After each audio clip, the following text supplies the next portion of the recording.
কিয়ামতের কঠিন দিনে মানুষ মুক্তির জন্য নিজ নিজ আমল ও অন্যায় অনুযায়ী হাহাকার ও ছুটাছুটি করতে থাকবে।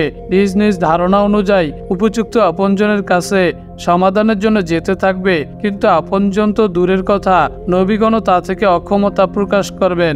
অবশেষে রাসূল সাল্লাল্লাহু আলাইহি সাল্লাম সর্বস্থানের মানুষের জন্য সুপারিশ করবেন, যে অবস্থায় তারা হাসরের ময়দানে উপস্থিত থাকবে ভীত, সন্ত্রস্ত ও পেরেশান অবস্থায়। তাদের এই জন্য আল্লাহর দরবারে সুপারিশ করবেন যেন আল্লাহ তাআলা তাদের মাঝে ফয়সালা করে দেন এবং তারা চিন্তা, পেরেশানি ও হাসরের ময়দানের ভয়াবহতা থেকে মুক্তি পায়। এ বিষয়ে রাসূল সাল্লাল্লাহু আলাইহি সাল্লাম আমাদেরকে অবহিত করেন।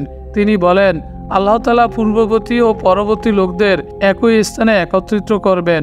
একজন আহ্বানকারী তাদের অবগত করবেন এবং তাদের দৃষ্টিশক্তি চলে যাবে, সূর্য নিচে নেমে আসবে। তখন মানুষ কষ্ট ও পেরেশানিতে নিপতিত হবে যা তারা সহ্য করতে সক্ষম হবে না। তখন তাদের উপর তা খুবই অসহনীয় হবে। আশা করবে যে আল্লাহ তাআলা তাদের মাঝে বিচার কার্যের ফয়সালা করুন। তখন একে অপরকে বলবে, তোমরা কি দেখছো না? তোমরা কি অবস্থায় আছো? তোমাদের কি পরিস্থিতি হচ্ছে? তোমরা কি লক্ষ্য করছো না? কে তোমাদের জন্য মহান প্রতিপালকের নিকট শাফায়াত করবে? তখন কিছু মানুষ বলবে, তোমাদের পিতা আদম আলাইহিস সালাম। সুতরাং তারা আদম আলাইহিস সালামের নিকট চলে আসবে। হে আদম, হে মানুষের পিতা, আল্লাহ আপনাকে নিজ হাতে সৃষ্টি করেছেন এবং নিজে রূহকে আপনার মাঝে ফুঁকে দিয়েছেন, ফেরেশতাদের আদেশ করেছেন, তাই তারা আপনাকে সেজদা করেছেন। সুতরাং আপনি আমাদের জন্য আপনার প্রতিপালকের নিকট সুপারিশ করুন। আপনি কি দেখছেন না আমরা কি অবস্থায় আছি?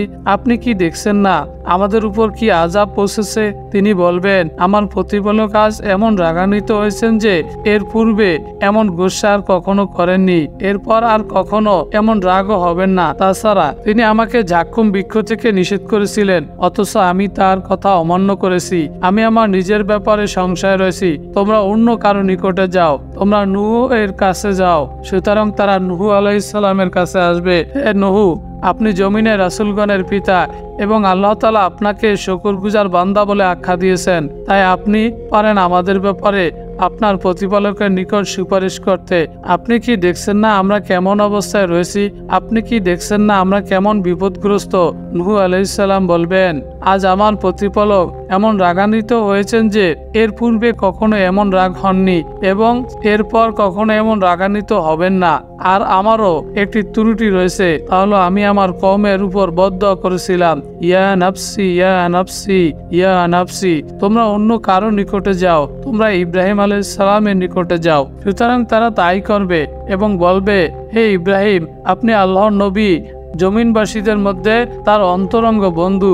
অতএব আপনি আমাদের জন্য আপনার প্রতিপালকের নিকট সুপারিশ করুন। তার উপরে উল্লেখিত কথাগুলো বলবে এবং ইব্রাহিম আলাইহিস সালামও একই কথা বলবেন। তিনি নিজের ব্যাখ্যা সাপেক্ষে কথাগুলো উল্লেখ করবেন এবং বলবেন, ইয়া নাফসি ইয়া নাফসি ইয়া নাফসি। তোমরা মুসা এর কাছে যাও। সুতরাং তারা তাই করবে। তারা মুসা আলাইহিস সালামের নিকটে এসে বলবে, হে মুসা, আপনি আল্লাহর রাসূল, আপনাকে তিনি নিজের রিসালাতের ব্যাপারে নির্বাচিত করেছেন।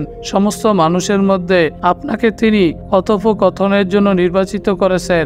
এরপর তারা উপরে উল্লেখিত বক্তব্যের ন্যায় বক্তব্য পেশ করবে। মুসা আলাইহিস সালামও আগের নবীগণের মতো তারপর তিনি বলবেন, একটি জনকে হত্যা করেছিলাম, অথচ আমাকে আদেশ করা হয়নি তাকে হত্যা করার।